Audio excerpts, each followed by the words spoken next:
naannoo kana maal akka inni yaadu, yaaddoo maalii akka inni qabu, abdii maalii akka inni qabu, eenyurra maal akka eegu yaada gaggabaabaa yookaan gaaffilee adda addaa fudhachuu barbaanna. Kanaatiif namni yaada qabdan yaada muraasa eega fudhanneen booda karaa fagoo deemna. Har'a galgala Asoosaatti gallee buluu qabna. Sababii kanaaf gaggabaabsaatii yaada keessan nuuf kenna yookaan gaaffii keessan nuuf dhiyeessa. Jawaar Mohammad akkasumas dhaaba mirga uummata Oromootiif falmuudhaaf gatii guddaadhaaf dararaa guddaa kan kaffalan Obbo Baqqalaa Garbaa akkasumas koree giddugalaa adda bilisummaa Oromoo keessaa magaalaan Dambidolloof Qellem Wallaggaan akkamitti jirti jedhanii nu gaafachuu dhufuu isaaniitiin anaa dhufuu baga nagaan dhuftan hin jedhaanii mee hundumti keessan anaa wajjin dursa gaaffii utuu hin ta'in galatan qaba.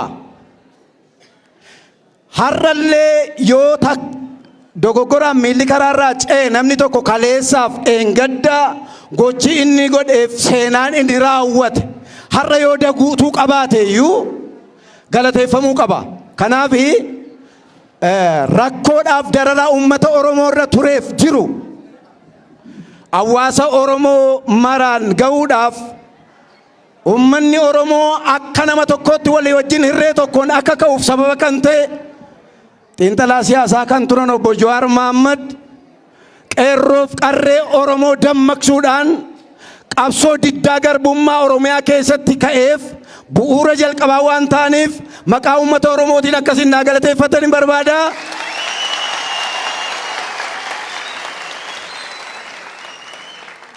Kanatti aansuudhaan hojii guddaan adeemaa yoo dhufellee har'a naannoon keenya biyyi keenya gaaffii maalii qabaa? Wanti gaariin ta'e maa inni? Wanti hamaa ta'e maa inni ennaa inni? Tooraan itti adeemna. Kanumaafuu immoo Obbo Baqqalaa Garbaas maatii isaaniitti adda ba'uudhaan nagaan mana koo jiraachuurraa mirga saba kootiif falmee lubbuu koo dabarsuu jedhanii mana hidhaatti dararamuudhaan dhiibbaa garaagaraa qabsaa'ota Oromoo warra kaanii wajjin gatii guddaa nama kaffalaa turedha. Maatiitti gargar ba'anii dhukkufatanii yaalamuu dhabanii rakkoo garaagaraa keessa turuun isaanii waan beekamuuf kanaafuu maqaa uummata Oromootiin akkasiin naa galateeffatan hin barbaada.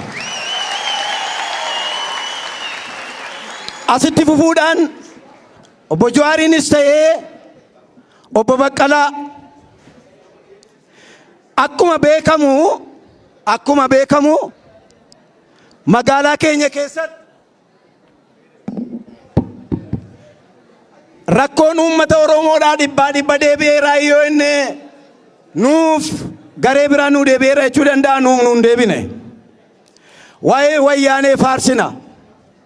Dhuguma uummata magaalaa Dambidolloo keessatti ni ta'e biyya eessaattuu hin taane haati ilmi du'ee haati reeffarra teessee dhiibbaan wayyaanee nurraan ga'e isa kana.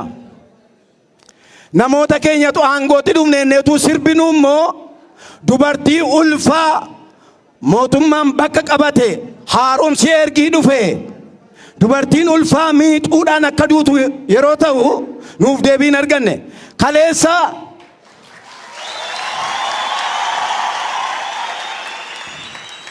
Kaleessas wayyaaneen yeroo nu miidhan wayyaaneen maqaa koon beekuu gola koon beekuu akka wayyaaneen uummata keenya fixuuf sababa kan ta'an dhaaba biyya bushuudhaa itti gaafatamuu qabu.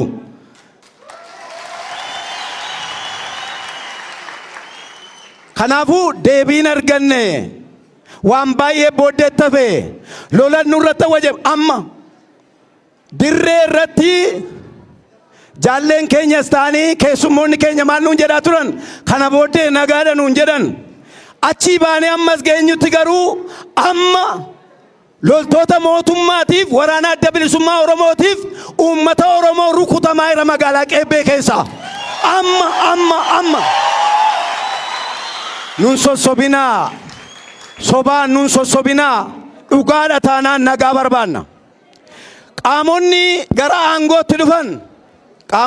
aangootti dhufan qabsaaniiru moo hin qabsoomne qabsaaniiru. hamma mana isaanii keessatti hamma biddeen isaan nyaatanitti hamma buna isaan dhuganitti summiin namutti maqaa uummata Oromootiif qeerroo Oromoo bukkee dhaabbachuudhaaf birriidhaan itti bitamee summiin buna isaaniitiif biddeen isaan nyaatanitti akka namuu isa godhame beenna.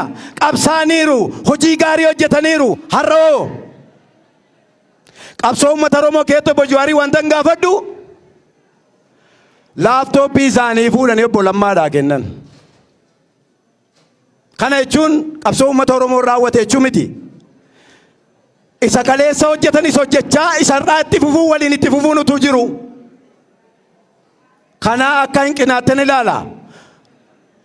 Tumsaa wal bukkee dhaabbachaa harka wal qabaa walii wajjin deemuun utuu irra jiraatu gaafa kennanii ma keessaa deebi'an akka waan deebiin hundumtuu ta'e biyya keenyatti deebiin hin taane. Namichatu gabaabaa hoolaa bitate. Hoolaasaa ol fuudhee qolee irra keeyate. Namoonni immoo wal ijaaranii bakka wal kaa'an akka jedhani tokko akka jennaan jedhanii mari'atan. Maaf saree baatta jennaani iddoo adda addaa dhaabbannee akka jennaanii jedhan. Inni jalqabaa maaf saree baatta jedheen lakkii boo saree miti horii kootiin hin bitadhe hoolaadha dhaabii hoolaatiin fide kan kooti jedhe. Inni lammaffaas itti ba'ee hoolaadhaan maaf saree baatta namicha nan maraattaa sitti gororaa itti si ciniinti jedheen. Nan ciniintu hoolaadha jedhee bukkee darbe. Sadaffaa bira ga'ee garuu shakkee hoolaasaa lafa kaa'ee ilaale. Kana maaliifan kaasaa irra beektu? Waa'ee waraana adda bilisummaa Oromoo takka wambadeedha jedhame takka shiftoota jedhame takka maaloodha jedhame. Erkaa buusuuf wantoonni godhame hoolaa sana iddoo torbatti gaafa dhaabbatan iddoo torbanuu darbee hoolaasaa fudhatee deeme. Uummata Oromoo orkaatii fi waraana adda bilisummaa Oromoo walitti buusuudhaaf shirixatamu iddoo garagaraatiif wantoota garagaraatiif wantoonni dhiyaatan uummata Oromoo bakka hin bu'u. Waraanni bilisummaa Oromoo waraana Oromooti. Inni namichi baatu saree miti hoolaadha. Inni namichi bitate saree miti hoolaadha. Waraanni bilisummaa Oromoo naamusa qaba.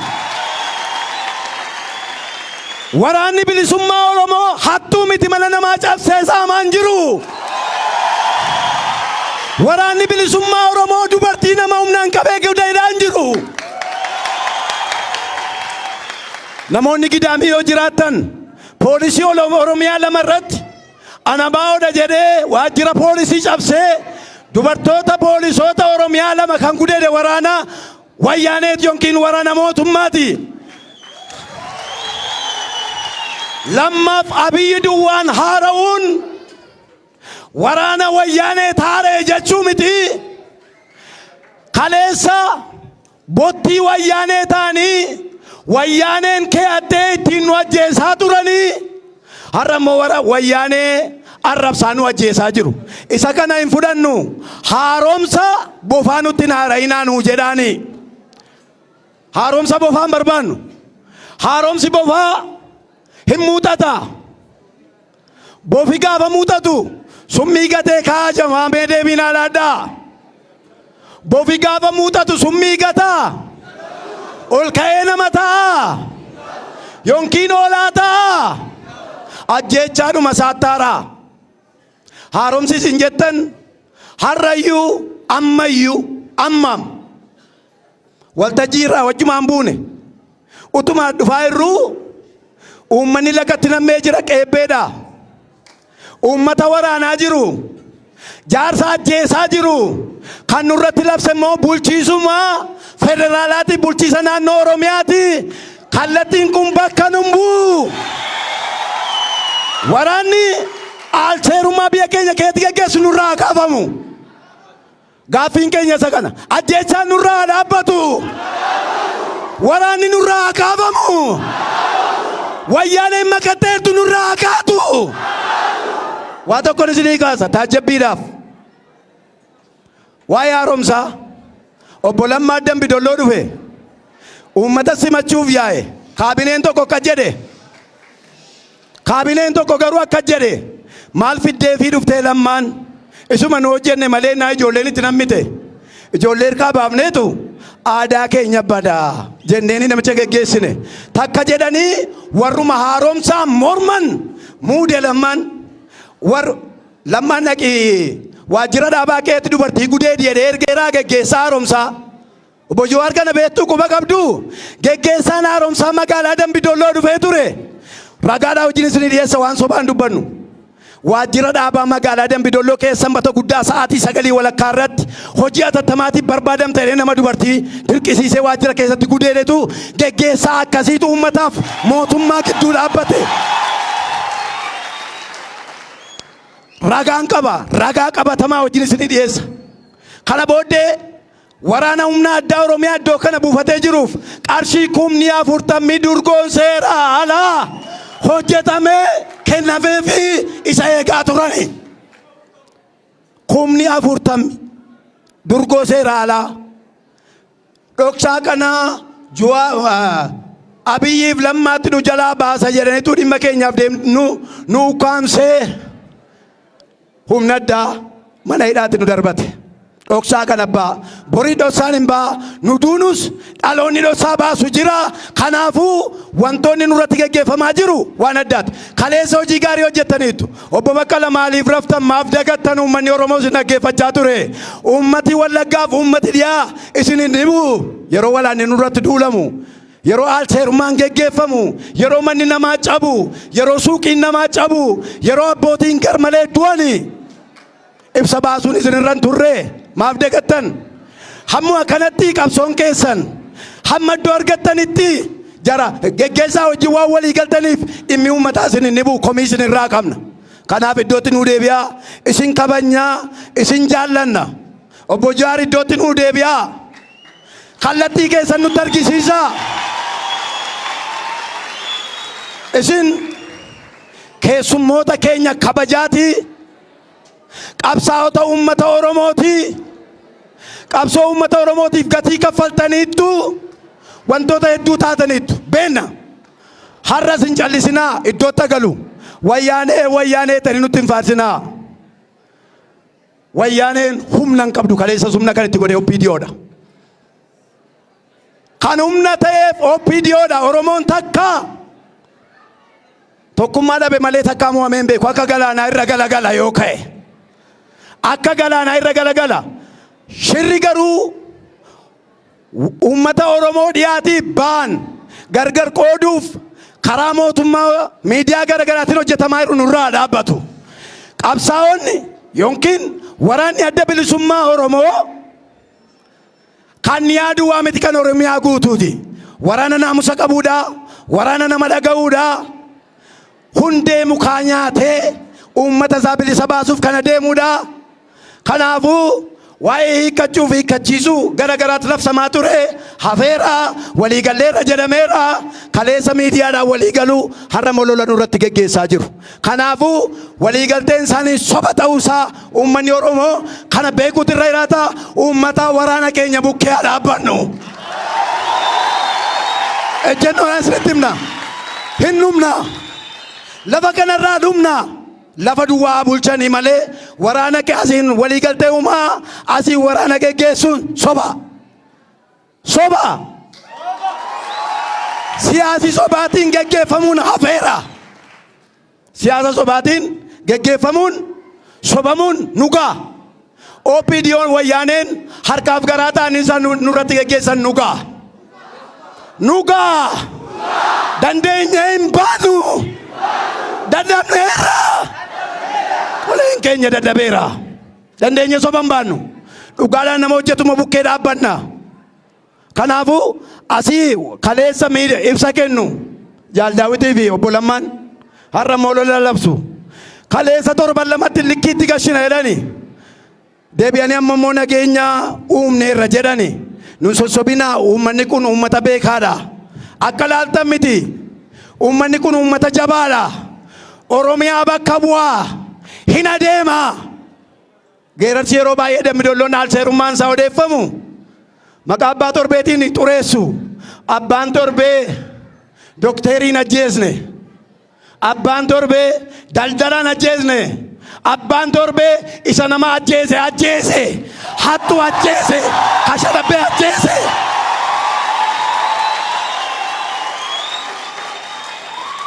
Hin beennu. hin argine malee utuu uffata keenya ofitti baafne laannee fi qullaa deemne. Utuu qullaa deemne. Geggeessaa siyaasaa keessaa immoo warroota nama ajjeesan ajjeese. Waan isin bu namichi gidaamii dhufee asitti du'e dargaggoo nama ajjeesise. Achi keessaa namni tokko intala baafatee bakkeedhaa qaba. Abbaan mucaa waalee galee of rarraase. Intalli mana namaatii kaatee of rarraaste hin duute. Mana tokko keessaa namni sadii bade. OPDO'n asitti waamanii badhaasanii. Abbaan torbee immoo copha uummata Oromoo galagalchee. Injifannoon kan uummata Oromooti.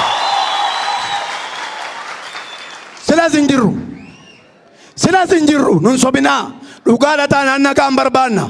Nu sobuu dhuftanii waan urkaa buusuuf waraana Oromoo irratti waraana adda bilisummaa Oromoo irratti waa yaaltan taanaan hin milkooftani. Kan uummataati naamusa qabaa hin beennaa. Namoota mana hidhaa cabsanii ba'anii waraana adda bilisummaa Oromootu qabee poolisiitti kenne qeebbeedha. Qoradhaa gadi bu'aa. Hattuu isaan nurraa tasgabbeessaa jira. Qoradhaa. Hattuu yoo geessine poolisiin gadhiisaarra. Firoomee gadhiisa. Nuun garuu nu adamsuu danda'a. Kanaaf isee kana nu hubadhaa. Hanqina qabdanitti nu sirradhaa. Isin jaallannaa. Isin kabajnaa. Warri biyya bulchitan immoo naamusaan biyya bulchaa. Baajata basaastotatti hin qacartan sana immoo kan uummata Oromootii dhaabaa. Basaastuun tokko abaa'oof abbaa torbee basaasuuf guyyaatti qarshii 700 kennamaaf ragaas ni ilaanna.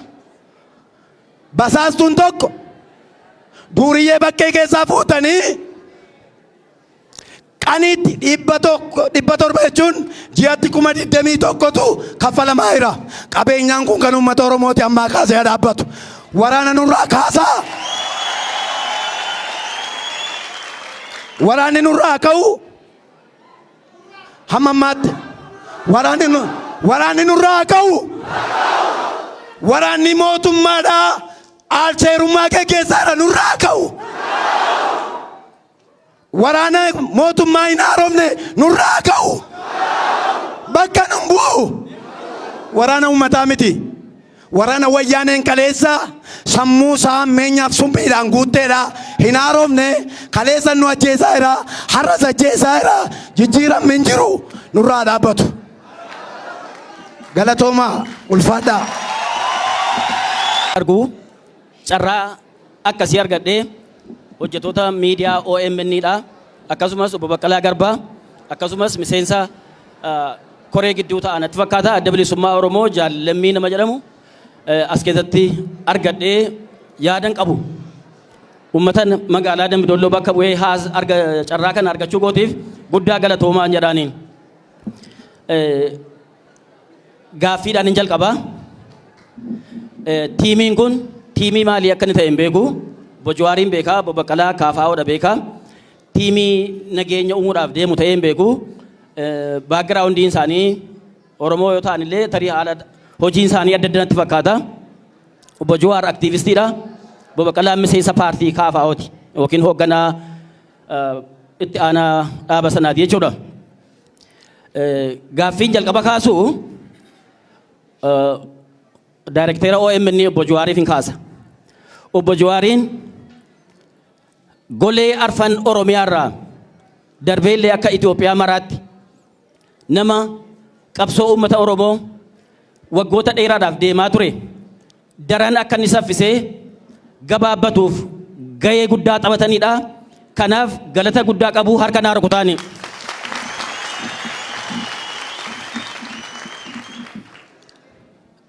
Akkasumas obbo Baqqalaa Garbaa haala qabsoo karaa nagaa jedhamuun paartii hundeessanii hooggansa isaaniitiin qabsoo diddaa karaa nagaa isa Mahatmaa Gaandhii fa'aa biyya Hindiitti ittiin adeeman daran fooyyessuudhaan nama adeemaa turedha. Qabsoo kanas milkeessuudhaaf parsantii 85 oliin nama ittiin ga'edha. Galatoomaa jedhaanii. Obbo Jawaariin gaaffii gaafadha. Obbo Jawaar har'a wayitii kana erga biyya galtanii erga muummichi ministeeraa Dr. Abiy Ahmed filatamanii asitti isin aktiivistiidha moo paartii paadaa'oodha moo lammansaati?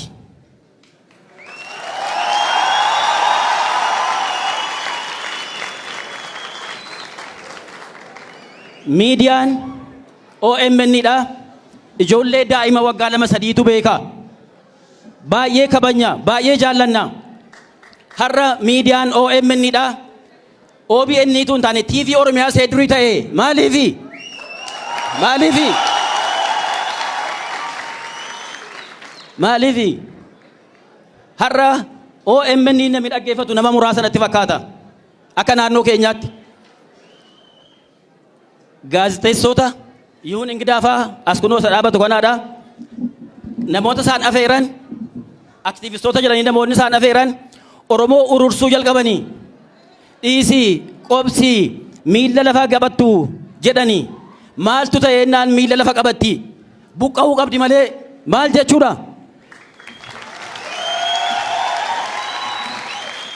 Ani abbee koo guyyaa 3 dura awwaaletanii gaddarraan ka'ee dhufe kunoo gaabii fudhadheen dhufe amma qeebbeedha. Namoonni bosona jiru amma irratti dhukaafamaa jira. Gaddarraan ka'ee dhufe guyyaa 9 ta'ama akka aadaa naannoo kanaatti dhiiseen dhufeeniin sagaleen kana isinitti madda waan danda'amu haasa'a jedhee. Mootummaa kanarraa irraa gattaa nuun jettu obbo Jawaar. Mootummaa kana baakii gootu mootummaa isa kaleessa Mallas Zeenaawii Hayilemaariyaam faan hoogganaa turan isa nutti dabarsee miidiyaan keessan gidaamii qotee bulaa 18 ajjeefame. Gaawwa qeebbee kaleessa malee dheengadda dargaggoo 2 obbolaa maatii wasiilaa gaara qiritta jedhamutti ajjeesanii mootummaa waraanni mootummaadhaa saamanii hayyallaatti darbanii OBN hin gabaasne OMN hin gabaasne eenyuyyuu hin gabaasne kan biraa hafnaan miidiyaa Ameerikaa afaan Oromoo VOA afaan Oromoo har'a Dr. Abiy faan bitanii gabaasaan naannoo didanii maalitti jirtu isin? Oromoo ukkaamsaa jirtu? Bilbila isaanii argannee gaafannee naan hayyama gaafanna nuun jette miidiyaan VOA afaan Oromoo. OBN asii kunoo damee Dambidolloo jiru daanyee jedhama as keessa jiran natti fakkaata. Yoo gararraadhaa hayyama naa kennan malee hin gabaasu jedhee miidiyaa ukkaamsuudhaafitu nuyi callennaa. Miidiyaan sagaleen uummataa qotee bulaa du'aa jira moobaayilii irraa warri qaban isinii kennuu danda'u akkaataa isaanitti saanjaadhaan qalanii waraanni Dr. Abiy Ahmed hoogganan muummichi ministeeraa. Mootummaa kanarraa usaa nuun jettanii maal akka inni nuu godhuuf usnaa nu ababbalanii farda maal godhanii yaabudhanii waan isaan adeemaniif beekna. Kaayyoo adda bilisummaa Oromoo haasaa Dr. Abiyyiif Dr. Lammaa keessatti akkaataa isaan itti rukutan argineerra. Dr. Abiy maal jedhanii Adwaan lamaan titennu nuun jedhanii min maalat ነው? What does it mean? Adwaa kan Oromoodha. Seenaa isaan irraa ka'uu barbaadanii ni beekna. Waa'ee Kushayit civilization siidaa Aksum akka inni ta'e nan beeka. Kitaaba ታሪክ ኖታና የውግና ድርሰቶች jedhu dubbiseen jiran achi keessatti waan ibsame dhugaadhaan hundee qaroomina kuushi achiyyuu miti nuubiyaan iyyuu qarooma kuushi. Har'a garuu Oromoon Adwaa kileemii gochuu danda'a? Tigraayin kileemii gochuu dandeenya nuun maaliif nu goomsitu? Adwaa Tigraay keessa naannoo Tigraay saba afaansaa qabu saba aadaa mataa kansaa qabu irra jira. Maybe in the long past lafa Oromoo lafa kuushii ta'uu danda'a. Har'a garuu miti saba of danda'etu jira. Adwaan lamaan titen ማለት እኮ ምን ለመምታት እንደሆነ እናውቃለን። ምን ለማለት እንደሆነ ዶክተር ለማ መገርሳ ኢትዮጵያዊነት ሱስ ነው ረን ሱሚ ደሞ ሱሲ ለኢትዮጵያውያን ኦሮሞዳፍ yes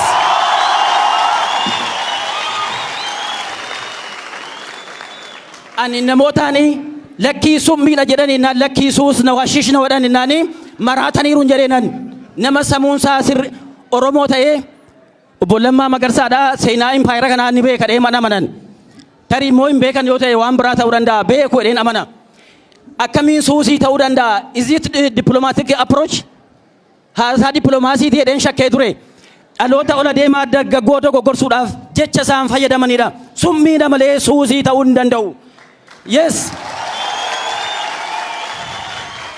Keessatti salphanne, keessatti maqaa dhuunfaatiif maqaa sabaa dhabne, keessatti arrabsamne. Impaayera Itoophiyaa yeroo seen Oromoof gaarii taate tokkollee hin jiru.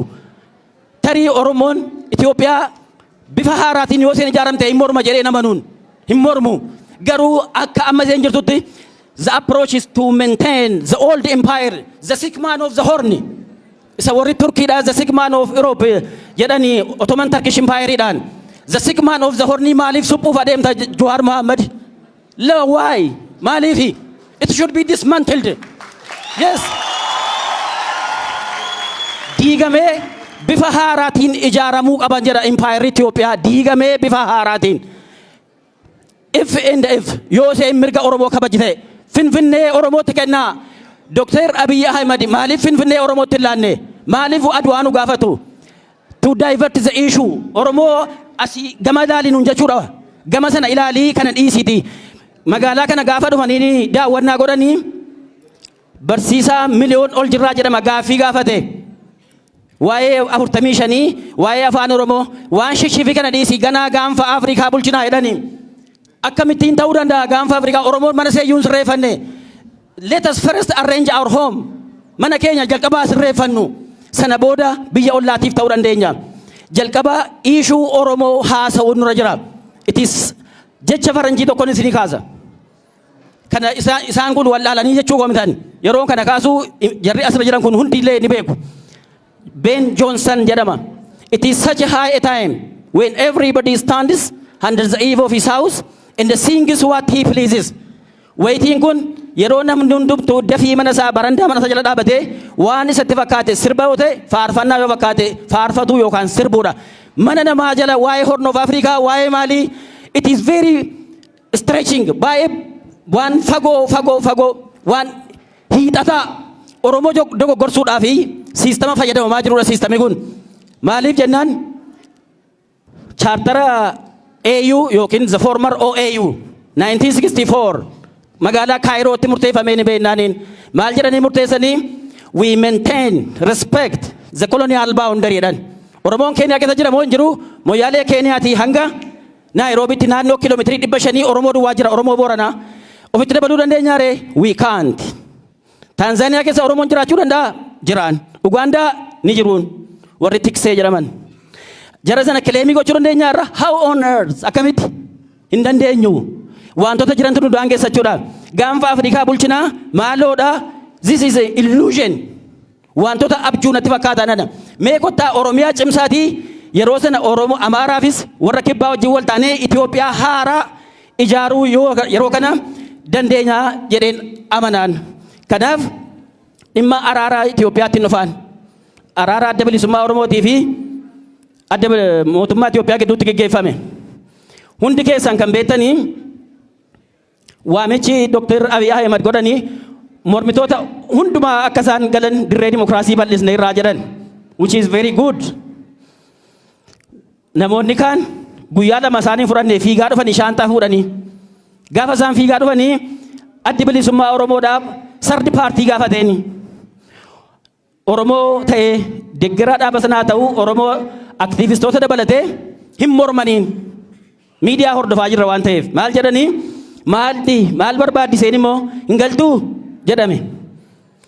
Yeroo kana dhaabii qeeqamuu deeggartoota isaatiif miseensa isaatiin qeeqamuu irraa hidhee ariitiidhaan dhufee araaratti galame. From the start walta'iinsi godhame suni haala saffisaa keessatti godhame. Oromoon immoo maal jedhaa? Qacarrii hin hilinii qacarii hilii wulii tolfadhu boodallee ilaalcha godheedha. Addi bilisummaa Oromoo utuu qacarrii hin sirreeffatin jarjattiidhaan akka inni manatti galu taasifameen. Agriimantiin sun maal jedhaa?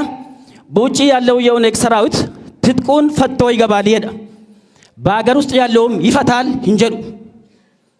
hinjedhu inni kun immoo raawwateera nama 1,300 kateegalee jarri kun inni hiikkatoodha hiikkatanii galaniiru har'a adda bilisummaa Oromoo hiikkachiisuudhaaf ulaan dhagaan gala hin galin jiru dhagaa meeqa galaa jira Oromoo meeqatu Oromoo warri misguided ta'an maaliif hin hiikkatanii karaa nagaa wayyaa bara samuudhaan hojjetanii nuun jedhan bara 1983 yookiin 91 bara addi bilisummaa Oromoo chaartarii keessa jiru Oromoon samuudhaan hojjetaa ture deemaa ture hin didame gaafa dhugaan keenya jallate nu bira gore gaafa sana waggaa 27 teenye har'a Jawaar faanuu kaasee har'a qeerroo kaaseetu mirga kana arganneen kanaaf samuudhaan hojjenna yerootti samuun hojjetanidha qawweeni faashinii booddettafaadha nuun jedhani nummoo qawweedhaan buqqaa jirra kamashiin nu ari'aa jirti Sumaaleen nu buqqisaa jirti. Geediyoon nu buqqisaa jira. Affaar achii nu ari'aa jira. Akkamittiin amid this condition, how could you say that the OLF army should disarm? Disarm gochuu qaba kamiin jettarree. Garma empire Itoophiyaatti gaafa dhumnu humnoota siyaasaa Itoophiyaa jira. Gama Oromootiin humnoota Oromoo jira. Isaan iyyuu tokkummaa uumanii nama paartii lama sadiitti gadi hin deebineen. Achi empire warri empire leellisanii geographic federalism isa jedhamu nurratti hundeessuudhaaf halkanii guyyaa hojjetaa jiru. Dokumentii dargiin hojjete baasanii nurratti lallabaa jiru miidiyaa isaat jedhamuun. Oromoon asii du'aa jira, ajjeefamaa jira, miidiyaan dubbatuuf hin dhabame. VON illee hin didde kan biraa dhiisaati. Kana maaliif calleettanii ilaaltan Obbo Baqqalaa? Kana maaliif calleettanii ilaaltu Obbo Jawaar? Yihuun Engida akka gaazexaanyaatti maaliif dhugaan baastu? Nama tokko lama illee qabduu Qellem Wallaggaa keessaa. Maaliif nu jalaa callistan? Kanaaf isinitti hin dheeressu galatoomaa fayyaa. Tokko labsiin shororkeessummaa erga ka'ee tureera jechuudha. Duraan labsiin shororkeessaadha jedhamee abaawoodha jedhameetu shororkeessaadhaan qabamaa turan namoonni baay'een. Labsiin kun immoo deebi'ee ka'ee jechaadha.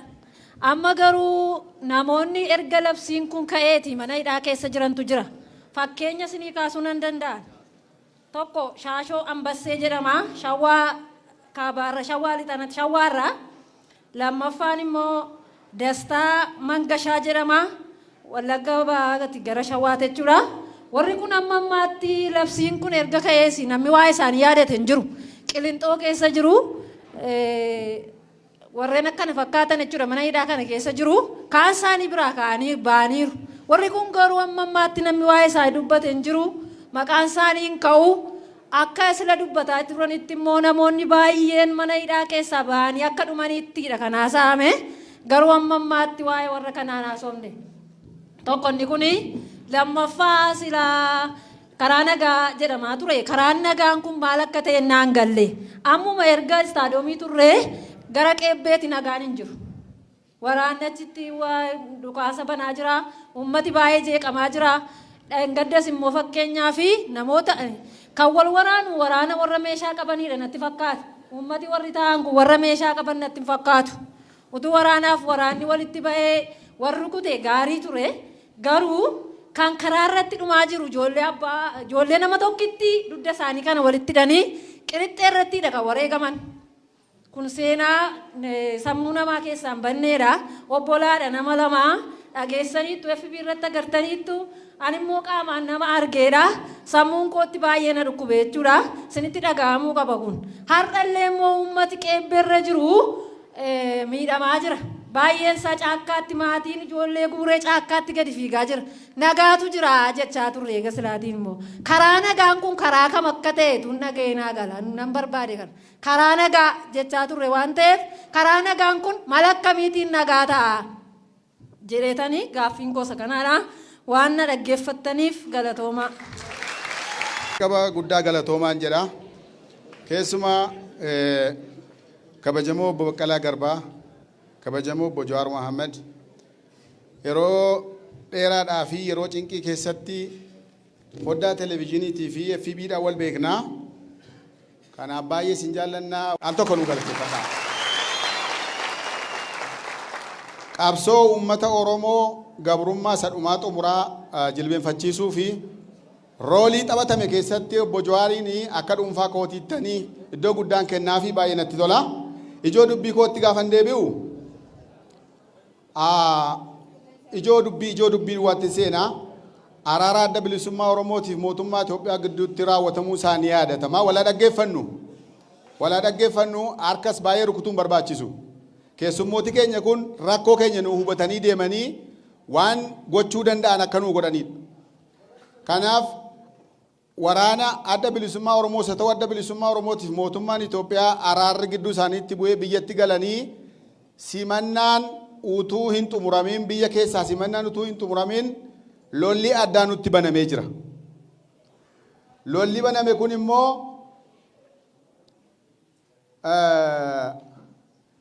meeshaadhaa fi ololaan banamee jira. Gama kamiin nutti banamee jira? Gama mootummaatiin. Maaliif banamee wal gaafanna?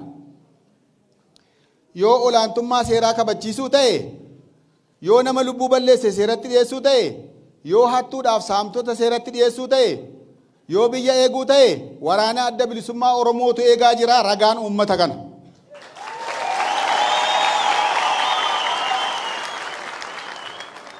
Makkalaakayaan keenyas taanaan guyyaa tokko nama lubbuu ajjeese, nama saame, nama hate seeratti dhiyeessaa hin jiru nagarre. Faallaa ta'e dubbiin fuggisoo ta'e, akka inni itti fuggisoo ta'e, waan oduu siyaasa mitii waan dhugaa waan qabatamaa dubbanna. Yeroo dhiyootti karaa qellem, karaa gidaamii, karaa begii sababaa tokko malee makkalaakayaan uummata keenya irratti lolaban. Lola warri meeshaa qaban lamaan akkuma obboleettiin keenya ammaa dubbatte yoo wal lolanii saayinsiidhuma kun. Garuu uummata nagaa, daa'ima, dubartoota, jaarsolii, sheekolii, qeerroo nagaa ta'an irratti natsaa armijaa sabaraa qayi shibbirii jedhamu tokko. Natsaa armijaa yookiin immoo akkuma argite dhaanii ajjeesuu jira. Maal balleessine? Nama meeshaa qabateef nama meeshaa qabate yoo wal lole waan haaraan ta'u. Namuma tokko waamanii qawweetti naquun maaliif? Harka dudduubatti cabsanii ajjeesanii karaa duratti gatuun maaliif? Makalaakaa saraawitiin kun warra nu keessaa bahee leenjii eega ta'e akka gochuun isaanii maal nutti agarsiisa? Tole immoo ajjeesanii makalaakaa saraawitiin nu isin keessaa baanee ijoollee keessanii biyya eenyaanuun jedhu. Maaliif saamu? Sangaa namaa xiyyiitiidhaan rukutanii ajjeesanii maaliif qalatu? Hoolaa namaa maaliif qalatu? Mana moobaayilii caccabsanii maaliif fe'atu? Xaafiidha jedhanii fe'atanii xaafii ga'oo qebbee keessaa xaafiidha jedhaniitu minaan kun talama fe'annaan daagujjaa ta'ee jette kolfiti ijoolleen.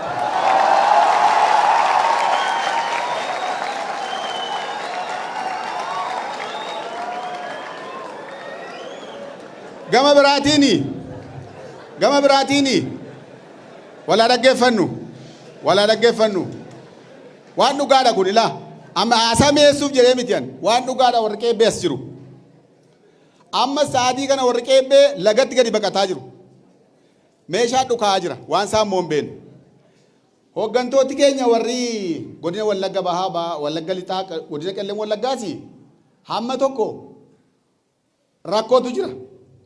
Tokkoffaayi waajirri mootummaa kaambii waraanaa ta'ee jira. Bojuu har'a dhaggeeffataa hartaa? Maal nu dhaggeeffata? Har'a malee sin argannu maal dhaggeeffata?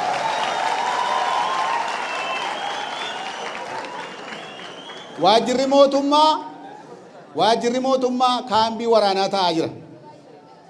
Hooggantooti aanaa wala dhaggeeffannu. Hooggantoonni aanaa waajjira kana baniiti gadhiisii kenni jedhamanii dirqisiifamaaru meeshaadhaan.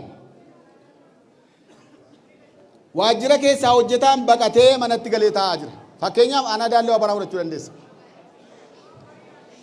Wala dhaggeeffannu maaloo. Addi bilisummaa Oromoo araaraan gale.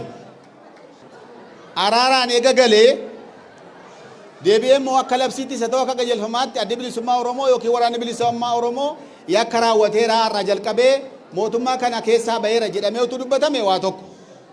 Yeroo ammaa duulatu nurratti gaggeeffa alaabaa ciraa jiru.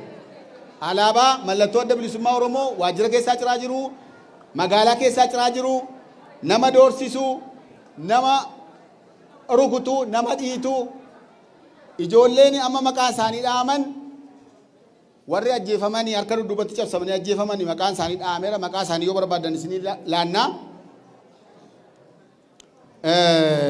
Maqaa isaanii akka itti bira darbuun jiru lata wiirtuu kan jedhamu eega qabamee ukkaamamee laa godina kana jira ji'a tokko guutuuf Raamataa Tashoomee as kaambii waraanaa iddoo kana Qellem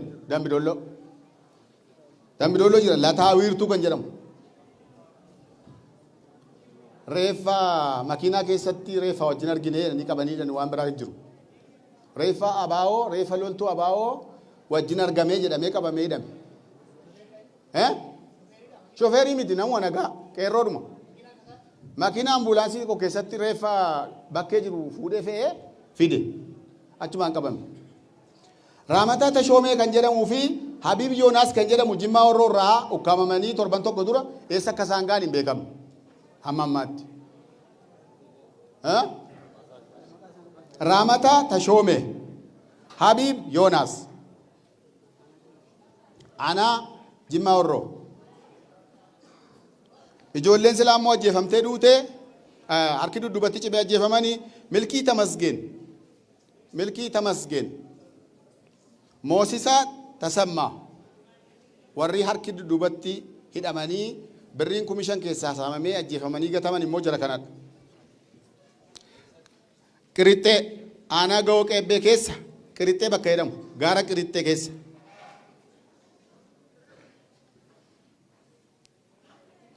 Saamichi bal'aanis kan geggeeffame magaalaa Qeebbee keessaa jechuudha. Kanaafi addi bilisummaa Oromoo mootummaa keessaa baheera yookiin chaartarii amma waliigaltee ammaa keessaa baheera utuu hin jedhamin alaabaa cicciruu uummata aarsanii finiinsanii ijoollee finiinsanii dubbiitti naquudhaafitu waraanni nutti bobba'ee jira. Waraanni kuni amma kaleessa waliigaltee ta'ee jennee xinnoo see gammannee turre. Har'a immoo ganama suubiidhaan duulli nutti ka'e. Wantichi gubbaadhumaa waliin beekan yoo ta'e obbo Jawaarati waan dadhabdu waa tokko nu godhe.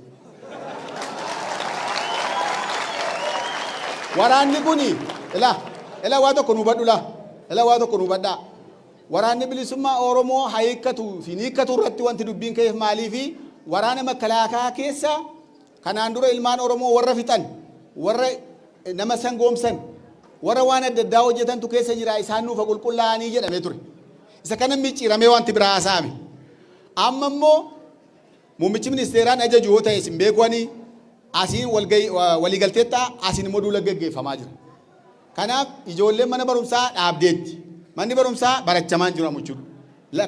Dachaatti bakka taaree kun waan tokko nuuf ta'u. Kanaaf immoo gama ololaatiin immoo karaa mootummaa naannoo Oromiyaa olola seeraa alaatu uummata Oromoo gidduutti gadhiifamaara. Fakkeenya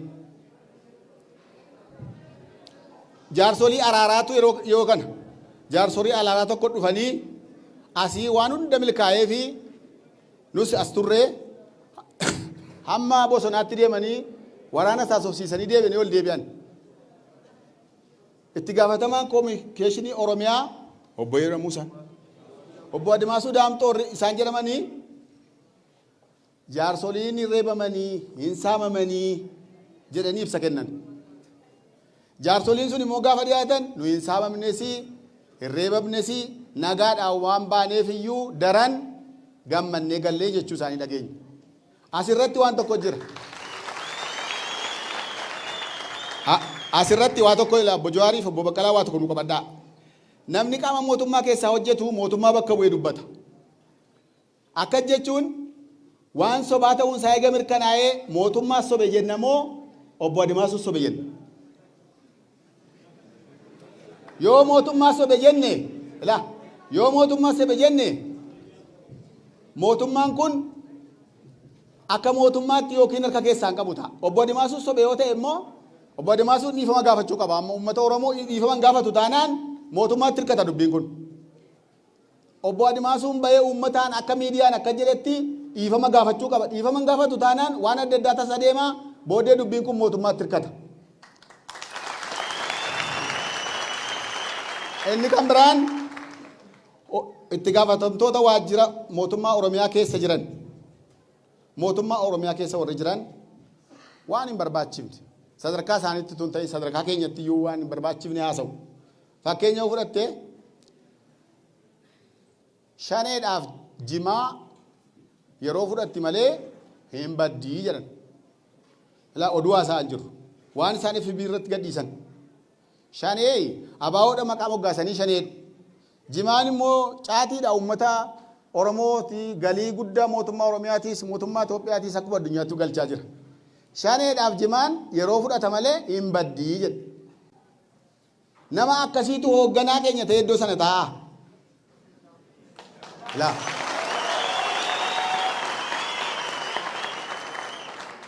Oromoodhaaf Oromoo garaagara oofaa. Oromoo wal ficcisiisaa hoogganaa Oromiyaa ta'a. mootummaan naannoo Oromiyaa haaromsaanii akka sadarkaa Oromiyaatti iddoo gaarii ture. Gara gadii kana tamatamaa ture. Amma immoo wallaaqe deebii akkas wallaaqe. Kana waan tokko kuni mootummaan akka nuu godhuudha. Kan biraani nan gabaabsaa. Furmaata isaa. Furmaata akka gootti. Furmaatan qopheesse. Tokkoffaani.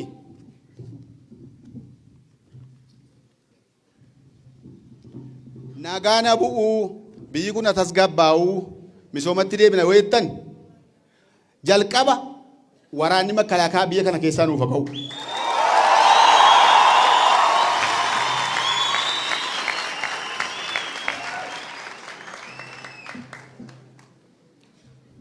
Inni lammaffaan waraana bilisummaa Oromoos ta'ee deeggartoota isaa adamsuun haa dhaabbatu.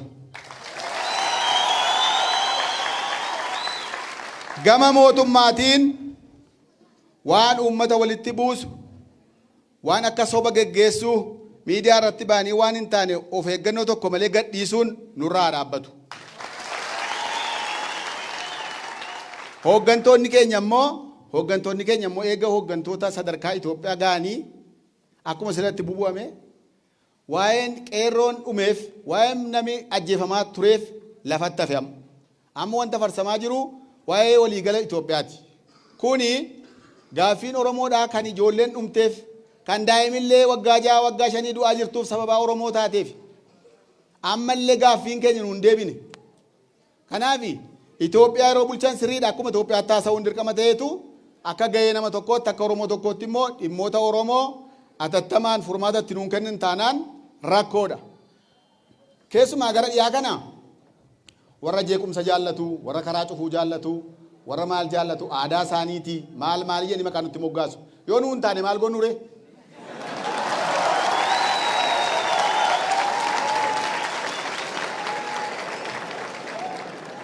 Inni kan biraan dhumaayi. Inni kan biraan isa dhumaa. Hooggantoota mootummaa naannoo Oromiyaa keessaa namoota harki isaanii dhiiga qabuu fi namoota uummata biratti fudhataman qabnee hooggansa irratti filuun nurraa haa dhaabbatu nurraa haa ka'u. Galatoomaa. Haaromsaan dhufee jedhamee odeessan kun tokkoyyuu nuuf. Achiinis hin bahu. Diimokiraasiin dhufe kun tokkoof tokko qabsoo keenyaan qabsoo qeerroo kanaatiin dhufe malee sherfee nuun finne warri OPDO'n addana keessa jirtan. Isin hin galateeffanne.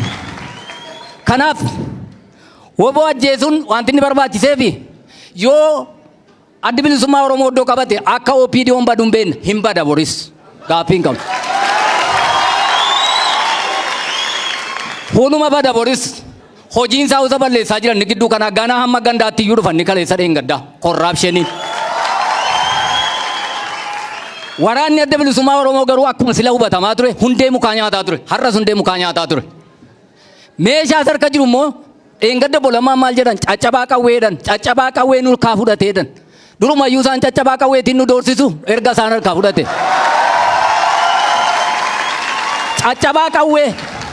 Caccabaa qawweetiin nu doorsisu nu harkaa fuudhe erga jedhani caccabaa qawweetiin nu doorsaa jiru isaan duriyyuu. Isa kana uummata Oromoo fuulatti dhiifama gaafachuu qabu bulammaan. Maaliif beektaa? Dhaaba Oromoo tokko hamma kana uummata biratti uummati biraan isin dhagaa waan ta'eef seenaa isaa keessatti caccabaadhaan lola jedhanii qaanessuudhaaf obbo Lammaan dhiifama gaafachuu qabu kana naa qabi.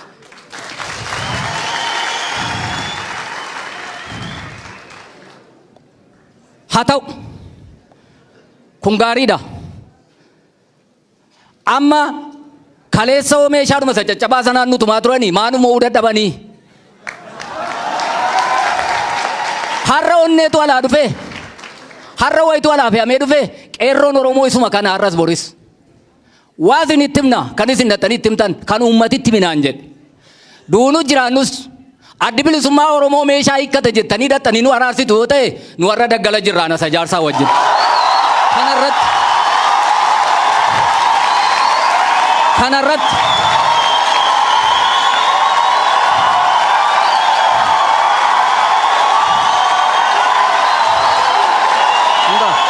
enggak. araaramas hin qabnu keessa deebiis hin qabnu wanti rakkataniifis hin jiru hin duuna hamma maaliitti hamma xumura lafti kun duwwaa taftutti hin waraanna nuyi karaa irraatti hin gorre qabsoo uummata Oromootti garee warra summii baricha dhugan sanaati nuyi garee warra mucaa ajjeesanii haadha irra teessan sanaati nuyi garee ulfii garaatti duutee taate sanaati nuyi garee warra dheengadda duddi duubatti hidhamee xiyyiitiin gurratti namme sanaati nuyi isinin taphattu nu garuu taphataan jiru har'as isuma sanarra jirra waan ta'eef araara OPDO wajjin dhiisaa tokkoof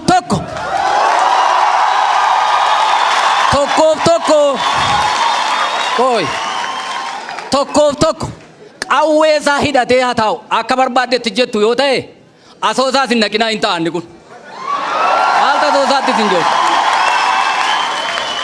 maaltu wallagga keessas hin naanneessa waa'ee qawwee hiikkachuu adda bilisummaa waraana adda bilisummaa Oromoo miti kan murteessu nutu murteessa utuu jaalle marroonnanii hiikkadha jedhee iyyuu amma gudiisa goona utuu jaarsi gubbaadhaan hiikkadha jedhee iyyuu har'a gudiisa goona kana jechuun maal jechuudha arseerummaa hin mormina nuyi biyya keenya yookiin ganda keenya keessatti biyyi bilisummaa diimokiraasii dhugaa argatte yoo jiraate nu bira sabaaf sablammiin sirriitti kan inni waaqeffatu nu bira sabaaf sablammiin inni iddoon itti nagadatu iddoo addi bilisummaa Oromoo jiruudha dangaan kan hin cabin uummati walqixummaa kan inni jiraatu dhaxxanii ilaaluu dandeessu nu bira maal barbaaduudhaaf deebinee sin gabbarra maaltu dhufa maal nuuf iddu kanaaf yoo dhuguma mootummaa ta'eera ta'e haati manaa nurraa fudhatamaa jirti manni keenya cabee raawwatee naaf xammanaa bu'aa jira suuqiin cabaa jira mootummaan kun dhuguma mootummaa ta'eera yoo ta'e amma atattamaan koree tokko dhaabee kana nu qulqulleessuu qaba namoota har'a du'an kanaaf namoota har'a garafaman jiraniif humni ga'u tokko humni giddu galeessi tokko isin warra miidiyaa kun egaa gidduu si anaa badaa waan adaraa isinitti hin kennan Jawaar dhiiftaniitti waan ta'eef hin araaramtan waan ta'eef badaa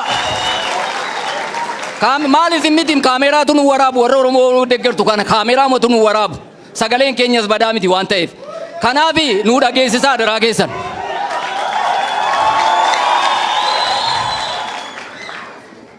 koreen tokko haasaan dheeresse fakkaata dhimma qabeenyaa irratti dhimma haati manaa namaa fudhatamaa jirtu dhimma deessuun guyyaa 3 daggala corroqa keessa laga keessa jirte ciisaa jirtu irratti dhimma ari'atamaa jirtu irratti atattamaan naqee gidduu galee dhukaasa kana dhaabsisuu qaba hin dhaabsisinis rakkoo isaan qabnu nu hin albaafnaam cannaqama isaan qabnu warri OPDO oddana keessa raatti cannaqama isaan qabnu uleedhaaf dhagaadhaan isinii galchin garuu maal barbaanna diimokiraasiin amma addana ga'e kun fuulduratti akka inni deemuuf araarri murteessaadha akka nama haaruutti miti garee warra gaddaniiti jedheen akka itti dubbadhe waan ta'eef haal duree tokko malee dhaxxanii isa amma jedhamu kana gootanii amma atattamaan koreen gaazexeessootaa dhufee rakkina sana akka inni nu waraabu gootanii mootummaan immoo waraana atattamaan nurraa kaasuu qabu nu akka itti manatti gallu dhabneerraa ala bullaa qaaqee fudhatanii yoo laaltan waajjirri mootummaa cufamee magaazina xiitii ta'e rabbotaan maneen beeka hawaasa akka jirutti durbii karaan dabartu banneerra nuyi maal dhukkuba adda addaatiin immoo garafamuudhaafi nuyi maaliifi dhukkubaan hin dhumnu nuyi xiitii tokkos nee duuna waan ta'eef yoo araarri keessan kunumaa hundeen qabatu ta'e daggalatti nammina dhaamsi hawaasaa na bira jiru kanuma ulfaadhaa.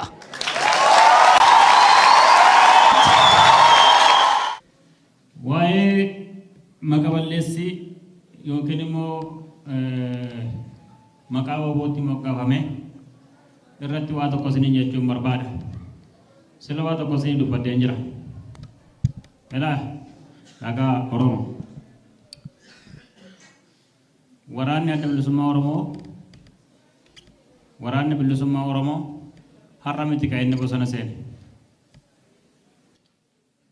Waraanni kun waggaa 45 dura gaafa mirga Oromoo sarbame mirga Oromoo boortaan sarbame boortaan deeffachuu qabna jedhanii hooggantoonni keenya murteessan qabsoo hidhannoo eegalame. Waraana kanatti yeroo adda addaa maqaan adda addaa itti moggaafamaa ture. Kunis akeekni isaa inni guddaan waraanni kun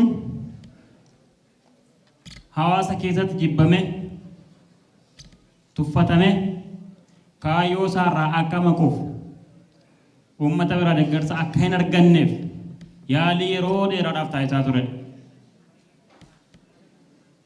Dhiheenya kanas wanni waraana keenya gara lixaa jirutti, waraana keenya gara kibbaa jirutti, waraana keenya gara bahaa jirutti moggahamaa jiru kun adeemsuma sanarraa barnoota dhabuudhaa jennee amanna jechuudha. Akka keenyatti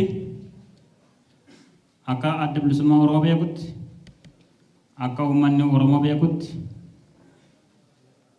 waraanni isin beektan ka Irreessoo Caalaa hoogganaa ture, ka Laggasaa Waggee hoogganaa ture, ka har'a immoo Jaalmarroon hoogganaa jiru shiftaa osoo hin taane waraana bilisummaa Oromoof hiriire, waraana bilisummaa Oromoof manaa bahe, waraana ba'aa Oromoo irratti fe'ame irraa kaasuuf ka'e, waraana salphina Oromoo irratti fe'ame irraa kaasuuf ka'e, waraana ulfina Oromootti deebisuuf bobba'e, waraana ofii biyyoo nyaatee ofii lafee dhiigni isaa dhangala'ee lafeen isaa burkutaa'ee Oromiyaa ijaaruuf Oromoo boqoo ol qabachiisee dhaabuuf bobba'edha.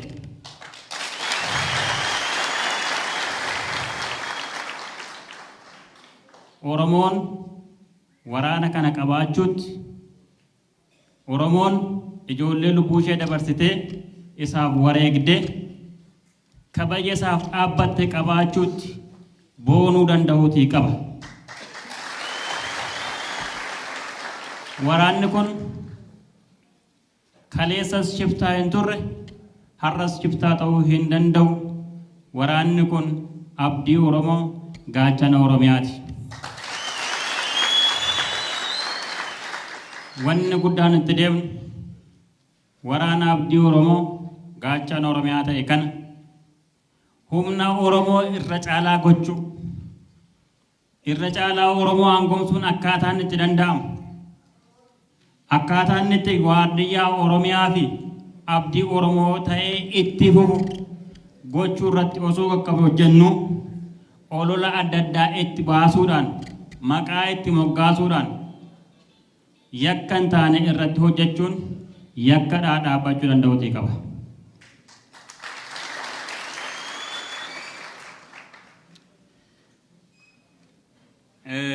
Haaluma kanaan wal qabatee dhimmi Shaashuu Ambassaa ka'ee jira. Shaashuu Ambassaatii fi namoonni isaa waliin hidhaman waraanuma keenya turan. Ijoolleen kun akka isaan bahaniif yeroo Obbo Baqqalee Garbaa mana hidhaatii bahan, yeroo hidhamtoonni siyaasaa hedduun mana hidhaatii bahan, akka isaan ijoolleen kunis akka isaan faana bahan, ijoolleen kun yakkamtoota akka hin taane, ijoolleen kun ijoollee mirga Oromoo falmuudhaaf, mirga Oromootiif falmuudhaaf baate ta'uu isaanii ragaa adda addaa dhiyeessine akka isaan bahan yaalii gochaa turre. Ammas hoogganaa adda bilisummaa Oromoos qaama dhimmi ilaalu waliin ta'ee ijoolleen kun akka isheen hiikamtu, hidhaarraa akka hiikamtu, uummata isheetti nagaan akka dabalamtu irratti hojjechaa jira. Dhimma isaa namni qabate jira. Ammas dhimmi kun itti deemamee ijoolleen mana hidhaa kana dura turte akka isheen baatu irratti kan hojjennu ta'a. Isa qofa yoo hin taane ijoolleen yeroo simannaa adda bilisummaa Oromoo hidhamanii jiru dhukaaf ture iddooma sana gahee sodaatee dhukaasa banee kan jedhamu jira. Sanaan garuu uummanni keenya sodaa guddaa keessatti kufee qe'ee gadhiisee mana isaa gadhiisee bahaa akka jiru dhageenya jirra. Dhimma kanas asuma akkuma baaneen hordofnee akka inni furmaata argatu kan goonu ta'a jechuudha. Ani gama kiyyaan kanan qabaa galatoomaan isin jedha. Ufiif miira keessan laaluu waan barbaanneef achitti osoo amma waan isin jettan kana anjee takka Baqqalaan jee warra siyaasaa ofii geggeeffatu fakkaanna. Dantaa siyaasaa ofii deemsifatan nuun jedhan ni beeytaniimi. Kuni wanni an waadaa isinii galu kuni kan Naqamtee irraa hanga ammaasiitti waraabamee dabra. Bakka xiqqoo waan saba biraa uumama sesseentu yoon ta'in akka jirutti dabra uummanni Oromiyaa waan isin jettan haa dhaga'uuf nurratti ololama jettanii miti isin akka ofirraa deeffattaniif jechuudha. Gaafiin tokko kan reefu ka'e tokko kan jedhu isin tiima maali kan jedhu anumaaf baqqalaadha. Dhugaa paartiin sallee isin ergine namni ergan jiru. Kalees uummata keenyaan kana godha kanattu isin baasa jechaa turre yeroo dhimmi kun ka'u yeroo ololli adda addaa godinoota kanarratti godhamu nu callifnee taa'uu hin barbaanne. Taa'uu hin barbaanne. Kanaaf yeroo baay'ee namoota adda addaa hin deemne jechaa turre haalli mijoofne waliin bilbinnee boru deemne jedhee murteessinee feesbuuk irra baafnee kaanee dhufne. Waan asitti deemaa jiru hubachuu waan barbaanneef dhufne jechuudha. Kanaaf tiimni biraa hin jiru gara OMN maaliif callise sanumaan wal qabsiiseetillee maa callifteen dhuga amala sirreeffachuu yaallee turre dhuga nama isin hin kijibu mootummaa Oromoo taatee waan jirtuuf jara kana itti lallabuurra gurratti asaasuu wayyaa miidiyaatti qeequurra waamne ofirratti dubbachuu biiroo isaaniitti dubbachuu wayyaa jennet jaarsonnummaan akka keessanii kun immoo nu gorsanii saniif callifne Jawaar naman dhaga'uu jaani mee dhagayeeti immoo kora jeetiin eegale itti hasaasne baay'een dalayne kanaaf amma isin keessa seenne dura sagalee keessan kana dhageessifne san booda immoo keenya itti daballaa jechuudha. Kanaaf gama OMN illeen amma booda bal'inaan akka ijoolleen ammas jiranis deddeebi'anii ni gabaasu. As Dambidollootti illee tokko ni bannaa yeroo torban muraasa keessatti Naqamte irratti illee tokko ni bannaa godinoota Wallaggaa lamaan kanatu kabar godhaa jechuudha. Kan gama wal waraansa naannoo amma qeebbeetti godhamaa jiru amma isinirraa dhaga'e waan ta'uu hin qabne. Ani akka fedhii kiyyaa isin himu haa toltu haa baddu har'a mootummaa Oromootu jira. Haa filachuu baannu malee mootummaa isin dhiibdanii qeerroon manguddoon dhiibee ol baasetu jira. Ce'umsa kana gaggeessuuf nulleen akkasin laalla ormillee akkuma sanitti laala. Laafin asiin waa agarru malee ormi waan isaan dubbatillee akka waan nutti hasaasnutti kan fudhataa jiru jechuudha. Waraanni bilisummaa Oromoos waraana Oromooti ka bakka biraatii dhufee miti. Obboleeyyan keenya qabsaa'ota keenya. Ani mootummaan Oromoo kunis waraana Oromoo akka dha'u hin barbaadu. Waraanni Oromoollee mootummaa Oromoo akka dha'u hin barbaadu. Waliin wal ta'anii diina akka ofirraa dhayan hin barbaada. Xaariin keenyas wanni nu yaalaa jirrus kun akka hin taaneef kun akka hin godhamneef kanarratti dubbachaan ture yeroo adda addaatti yeroon Ameerikaa jirurra obbo Daawudiifis bilbilee obbo Lammaafis bilbilee Abiyyis yeroo Minisoota dhufanillee wajjin ta'e dura waggaa wal agarre nagaa waliin gaafanne dhugaa rabbi nagaa waliin gaafanne dhimma kana eerpoortii fuudhee osoon hoteela hin gahin walii galle ana Abiy Lammaa fi Warqina taane Sambooda obbo Daawuditti bilbilee waliin haasofne manguddoo dhaqanii dubbii san fixanii yeroo gabaabaatti fixanii kan dhufan rakkoon ani argaa jiru maal seetan Oromoo rakkoon ani argaa jiru kan jaratti illee himu walii galu tokko walii galtee san miseensota ofiititti caasaa ofiititti sirriitti himuu dhabu jira ummatatti illee himuu dhabu jira ammallee doongora kaleessan akka irra deebiin dhiibbaa godhuu qabna kaleessa walii gallee jedhanii jiran isaan achitti walii galaa gaa'oo qeebbeetti namni wal dha'uun sirri miti akkuma walii galaniin Abiyyitu ajaja makalaakaa kana akkasii akkasii miti ajaja dabarsuu qaba nama tokko hin dhayina jechuu danda'uudha qaba waraana bilisummaa Oromoo sangaan beekutti Daawud Ibsaatu ajaja obboleeyyan lamaan kuni wal taane jecha obboleeyyan biraa immoo gadiitti wal dha'uun sirri miti kana tokko lammaffaa makalaakaa nu keessaa haa ba'u kayyattan najjootti guyyaa sadii dura namni ajjeefamee ture yeroo nu dhayne karaan cufaa magaalaan cufaa dhimma kana agarree hawaasni akkuma keessanitti gaafii kana kaase gaafiin kun kaanaan hoggasuma qondaalota waraanaatitti bilbilee makalaakayaan har'a najjoo keessaa ka'etti kan beeynu jechuudha. Asittis yoo kataatu ati makalaakayaan magaalaa keessaa waan godhu hin qabu waajjira mootummaa keessaa waan godhu hin qabu makalaakayaan waraanni jechuudha hoomaan waraanaa biyyuma kamittuu Ameerikattis ganda keessa hin galu kaampii ufii kaayatee kaampii siviilillee hin seenne ka isaanillee keessaa hin baane yoo ba'an immoo ka qawwee qabatanii hin baane yoo magaalaa laaluu barbaadan ka qawwee qabatanii hin baane kanaan kaa'amuu qaba garuu dhugaa walitti haa himnu waraana kana jijjiiruuf hedduu yaalaa jiran ajajni isaa dur 63 keessaa 59 moo akkana saba tokko ture san jijjiiruuf yaalaa jiran jijjiirraan garuu kan namaa qofa osoo hin ta'in ka amalallee dhufuu qaba waraanni makalaakayaan nama ajjeese seeraa dhiyaachuu qaba bakka kamittuu seeraa dhiyaachuu qaba jechuudha kanaaf wanni isin jettan dhugatti anna saalfachiisa. Yeroo muummichi ministeera Oromoo ta'etti waraanni Itoophiyaa akka gaafa Haile Sillaaseetti akka gaafa Dargitti akka gaafa Mallasaaf Hayre Maalamitti nama ajjeesuun nama guba. Nama guba jechuudha. Dhaabbachuu qaba. Hamma dandeenyetti irra qabsoofna. Ba'ullee qaba uummata keessaa kaampii isaa deebi'uu qaba. Waan tokko isin gorfadhamu waan. Makalaakaa kana keessallee warri jiran, siyaasaa keessallee warri jiran, Oromiyaan akka jeeqamtu warri barbaadu jiran. Maaliif? Makalaakayaan biyya kana, makalaakaa daangaa eeguu osoo hin ta'in, jeneraaloon isaanii kontiroobaandii naggaddi. Hattuudha hedduun isii. Kontiroobaandii waan naggadaniif asirraa keessattuu lixa daangaatirraa mooyyeleerraa har'a mooyyelee namni keenya wal fixaa jira. Somaaleerraa ba'uun barbaadan. Naannoon sun hoggansa siyaasaa jala akka turu barbaadan. Bulchaan kun akka naannoo kana bulchuun barbaadan sirriitti hima. Isaan haalli nageenyaa borcamee sababa haala nageenyaatiin isin saamu barbaadan. Kontiroobaandii dabarsuudha barbaadan. Kanaaf deebiin keenya maal ta'uu qaba? San dhoowwachuu qabna. Poolisii wajjin wal taatanii, bulchiinsa wajjin wal taatanii haalli nageenyaa akka mirkanaa'u gochuu gama keessanii akka magaalatti. Warra qawween wal dura dhaabachuu sun hogganni siyaasaa irratti hojjechuu danda'uudha qaba. Kana sirriitti irratti yaaduudha. Geggeessaan dubartii gudeede kan jettan suni immediately qabamee seeraaf dhiyaachuu qaba. Namni akka hojjete geggeessas ta'e ka waan fedhe hojjetu namni akka hojjete seeraaf dhiyaachuu qaba. Nama san maqaa yoo nu dabarsitan taate irratti qabsoofne abbaa alangaa wajjin mana murtii wajjin wal taanee akka seeratti dhiyaatu gochuu itti deemna.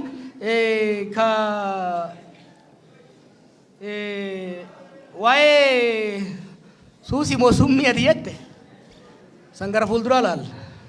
Ta Itoophiyaan suusii moo summii san gara fuulduraa laalla. Garuu ani waan inni isinitti himu Oromummaa teenyan Oromiyaa irratti ani daraddaramu wanni fedhe haa dhufu malee. Oromummaa teenyaaf Oromiyaa teenya irratti qabsoon arganne malee kan hin arganne haguuggiin biraa dhufuu hin danda'u. Itoophiyaa hajaanii, Afrikaa hajaanii, addunyaa hajaanii yoo eenyummaa teenya kabajjee biyya teenya irratti abbummaan keenya kabajamee wal taanee waliin nagadannee waliin wal bulchine yoo kajaan taate ani rakkoo irraan qabu san. Garuu san jarri itti yaadanii ergaa jabaan fakkaata ka gara shaashoo kakaafte buleettiin xiyya baga kaafte. Amma isa gaafachaa ture akka inni hidhaa baheettiin quba qaba. Goota nama Oromoof qabsaa'e nama hattuu miti nama shiftaa miti qabsaa'aa Oromooti waraana bilisummaa Oromooti. Achi qofa miti obboleessi kiyya amma aggaarotti kaasee jira. Aggaarotti mormiin godhamnaan nama 400 mana hidhaa jira. Awwadaayitti shira abdiilee fi jeneraalonni wayyaanee godhaniin nama 46tu mana hidhaa jira achi keessatti dayaa jiran. Biyya kanatti hidhamaan siyaasaa hundi bahee jira. Hidhama Oromootitu hafe. Abbaan alangaa federaalaa waan gaarii hojjechaa jira hattoota hidhuudhaan. Hattoota baay'eetu jira. Hattoota san hidhuu isaa jajjabeessaa qabsaa'ota immoo mana hidhaatii baasuu qaba. Mana hidhaatii baasee mana hidhaa san bal'isee hattoota itti haa guutu. Kana kan nu baasu. Kanaaf qabsaa'aan Oromoo Shaashamannee nama baay'eetu hidhaa jira. Aggaaroo akkuma reefu jedhutti Dirree Dhawaa nama baay'ee jira. Finfinnee keessas nama baay'ee jira. Kan dheengaddallee shiratattoonni nutti hin deemanii ufumaa nu jeeqansa illee baa'uu qaban hidhamtoonni keenya qaban hedduu irratti qabsoofna. Dhumarratti waa'ee ololaa kan isin kaaftanii gubbarraa kaasee amma gadiitti kan irratti haasaa jiru. Bakka bu'aan mootummaa keessa jiru tokko ejjannoo dhuunfaa wanni jedhamu hin jiru. Gaafa namni tokko farramee mindaa mootummaa fudhachuu eegale eenyummaan isaa mootummaa ta'a jechuudha. Bakka bu'aa mootummaati. Ejjannoon isaallee akka mootummaatti fudhatama. Kanaaf qondaalli mootummaa keessa jiru mindaa nu kafalluun jiraata gibira nu isin kafaltaniin bakka biraatii isaa dhufaan jiru. Nurraa nyaachaa nu nyaachuu hin ayyamnuuf. Kanaaf kaadireen dhaaba kamiitu kaadireen mootummaa maallaqa ummataa nyaachaa ummata addaan qoodu ummata jidduutti waan nagaa hin buufne ololu ba'uu qaba. Kuni dhaaba kana miidhaa jira dhugaan hin jaa. Mootummaa lammaafaa kan miidhaa jiru kaadiree of hin barree isaan ofitti fidan ka jibba murnaatiif waan adda addaa qaban. An dhuunfaadhaan obbo Lammaafaatti dhaaba isaaniitti eegan himuu eegalee waggaa dabree jira. Amma garuu sababa sadarkaa tolereetiin gochuu hin dandeenye jira jechuudha. Kuni garuu dhaabbilee siyaasaa biraatiif illee ta'a. Abaa ofillee kaafaa ofillee. Dhaaba jaalattan deeggara nama jaaraaf gurmeessaaf dhaaba tokko bakka buutanii dhaaba biraa hin xiqqeessina waan Oromoo amantiidhaan naannoodhaan jaarmaa siyaasaatiin qoodu keessa hin seenina. Maaliif miseensa kaafaa yoo ta'e miseensa abaayoo kan ta'u taate wanni anja'u san Dambidolloo keessatti gurbaa abaayoo santu je gurbaa kaafaa santu je malee Jawaar hin jedhamu. Kanaaf wanni dubbannuuf wanni goonu waan dhaaba keenya kabachiisuu fi guddisuu ta'uudha. Wanni dhaaba keenya kabachiisuu guddisu immoo waan Oromoo kabachiisuu guddisu waan tokkummaa Oromoo cimsu akka ta'e hedduu irra deebi'ee ibsuun barbaada. Yeroo dheeraa osoo fudhannee mareen silaa gaarii wanni nu jennu wanni waadaa isiniif seennu gaafiin wanni takka jala isinii muru gaafiin kun gaafii Dambidollootii miti. Gaafii Oromoo hundaati wanni isin kaasaa jirtan. Gaafii Oromiyaa hundaati. Baaletti waan naan jedhan tokko isin timeetiin isinii fixa. Manguddoon bakka qondaalli mootummaa jirutti. Nuyi jedhan abaa'oodha kana abaa'oo kaan waan jedhamu beeynu jedhan. Nu kabeeynu jedhan alaabaa tana beeyna. Alaabaa tana qabattee yoo dhufte sareelleen kabajaa qabaachuu qabdi jedhan nama dhiisi. Waggaa 50 ol maqaa dhaaba kanaatiin ajjeefamaa waan turreef amma dhaabbachuu qaban gaafii uummata Oromoo hundaati. Kanan shakkina. Waraanni Oromoodhaaf jecha bahee kabajaadhaan kabajaa isaan maluun ittisa biyyatti haa jijjiiramuun gaafii uummata Oromoo hundaati. Kanaaf gaafii kana isinis uummata kaaniin hin geessina nulleen deddeebinee mari'annaa akkuma reefu jeetti yoo wal quba qabaanne yoo wal dhaggeeffanne yoo naamusa qabaanne yoo tarsiimoodhaan masa qabne rakkoon nuti hin furre hin jiru. Kan ammoo qabatamaan hin dandeessan osoo nuun jaan dandeenyee muka itti cirree agarsiifnee jirra. Ammas tokkummaa teenya cimsinee wal dhaggeeffannee tarsiimoo bareedaadha yoo kadeemu taate rakkoolee amma uumaman kana hunda furree biyya nagayaa biyya misoomaa uumuu ni dandeenyaan jaa nagayaan naa bulaa isinin jaaladha. Mootummaa irratti qabdan aarii qaama biraa irratti qabdan hundumaa nurratti baatanii akkuma isinis garaa keessaa baafattan aarii qabdan mufannaa qabdan miira qabdan akkasiin baafattan barbaanne. Maaliif kana gootan isiniin jechuu hin dandeenyu. Maaliif keessa keessan waan baay'ee miidhama baay'eetu ture sababii ta'eef. Walumaan miidhamaa turre garuu inni tokko xinnoo obsa inni tokko immoo obsuu dadhaba. Yookaanis immoo arras dhaga'ee boris dhaga'ee iftaanis dhaga'eetu itti baraa deema suutuma jedhee. Kanaaf yaada keessan akka kana ifa taatanii bilisoo taatanii utuu waa tokko hin sodaatin dhiyeessuu keessanii fi baay'ee isin galatoomfanna kan nuyi barbaannes kanumadha. Kan nuyi qabsaa'aa turreefis kanumadha. Uummanni sabni waan yaade waan garaa isaatti yaade ifatti akka inni dubbachuu kan danda'u bilisummaadhaan akka inni dubbachuu danda'u jechuudha. Akkuma sila kaasne nuyi kaleessa hamma humna keenya isinii wajjiniin qabsaa'aa turreerra. Har'a immoo iddoo kana jirra. Naannoo kana keessatti biyya kana keessatti waan deemamaa jiru moo hin beekna. Kana keessatti immoo qoodi keenya maal ta'uu qaba. Yoo callisne seenaan bor maal nuun jedha. Maal jennee jennaan maal ta'e jenna jenneetti iddoo kanatti kan argamne. Seenaan maal nuun jedha. Gaaf tokko. Dura bu'aa jechuun xiinxalaa jechuun yookaanis immoo qabsaa'aa jechuun kallattii kan agarsiisudha. Kanaatiif waan dhugaa waan dubbachuun nurra jiru jijjiira. Kan eenyullee isinitti himuu hin dandeenye. Kan nuyi isinitti himuu nurra jiru jechuudha.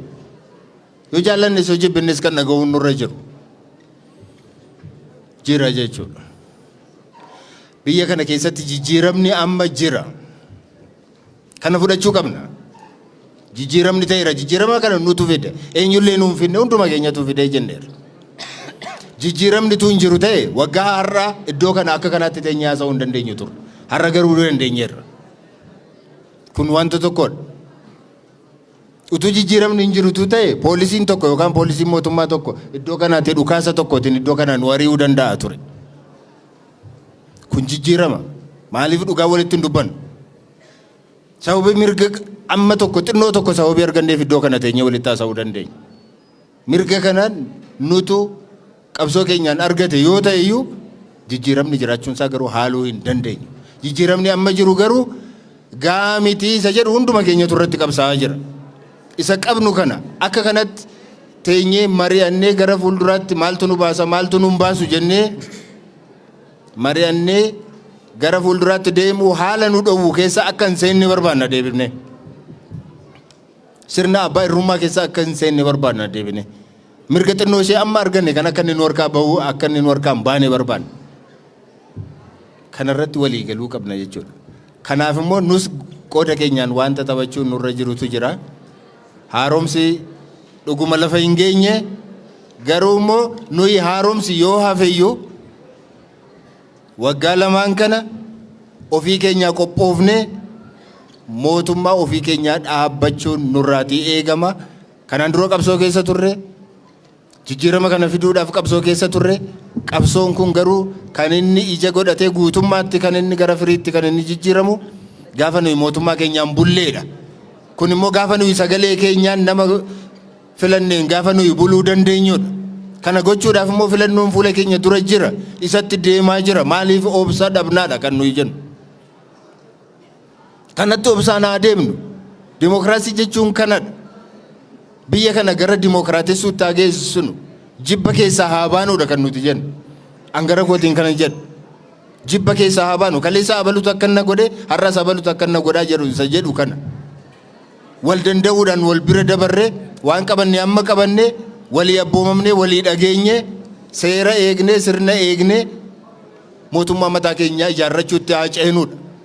Dhaaba baay'ee jaallatan qabdu miti ammasin. Qabdu miti. Maaliif sagalee keenyaan xiqqoo eeggannee maaliif sagalee keenyaan hin mirkaneessinu? Ani dhuguma isinitti dubbadha fuula keessan dura dhaabbadhe akkasin mirga sagalee keessaniin abbaa feetan filatanii ittiin bultan hin barbaada malee namni tokko yoo sagalee na dhoowwate kana keessaa isinitti hin gaddu'an. Dhugaan isinitti dubbadha. Namni tokko yoo sagalee nu dhoowwate hin gaddinu. Kan nuyi qabsoofneef sagalee ofii keenyaan kennineen nama filatameen buluudha. Kanaaf immoo jeeqamsa utuu hin kaasin, walituu hin reebin, walituu hin lolin, misooma utuu hin gufachiisin, barnoota keenya utuu nu duraatti hin fashalin gara biyya kana dimookiraatessuutti deemnee mootummaa mataa keenya haa ijaarrannu gara kana nu wayyaadha kanan jedhuwan. Walajjeesuu nu wayyu, waliidhuu nu wayyu, waan kaleessaa abaluutu kana na godhe jennee wal abaaraa deemuun nu wayyu kan jedhuudha. Kana yoo isinii ta'e hin fudhattu. Yoo isinii ta'uu baate immoo an qoodi koo dubbachuu duwwaadha hin dhiiftu. Nama dirqisiisuu hin barbaadu hin danda'us. Garuu obboleewwan koo dhuguma akkasin miidhamarra hin buuneef dargaggoonni kun egereen keessan akka hin banneef akka garmalee hin miidhamneef walii keenyaanis akka walitti buunee waliin miineef ormis kana gidduu galee sababa kanaatiin akka nu miineef utuu wal dhageenye xinnoo obsinee gara fuulduraatti filannootti deemne mootummaa dhaaba mataa keenyaan filanneen utuu bulleetiin nuuf gaariidha. Waa'ee namaa, waa'ee dhaaba biraas, waa'ee mootummaas, waa'ee eenyuus isa nu miidhees hadhaa'ina haa dhiifnu. An akka hangafa keessanitti ijoollee dargaggoon kun kan waan isinitti himuu barbaada. Miira keessaatii baa. Siyaasni addunyaa akkamittiin deemaa jira. Biyyoonni addunyaa akkamittiin dimookiraasii ijaarratan isa jedhu ilaalaa, dhagaa, walirraa dhagaa, kitaabarraa dubbisaa. Hangafoota keessanirraatii dhagaa, barsiisota keessanirraa dhagaa. Warra umuriidhaan isin caalurraatii dhaggeeffadhaa. Waan dandeessaniif waan hin dandeenye immoo sirriitti adda baafadhaatii beekaa. Atiraa keessan dargaggoonni kun. Jaarsoliin, abbootiin amantaa, abbootiin gadaa, warri maanguddoonni, namoonni guguddoon, beektoon dargaggoota kana gorsaa.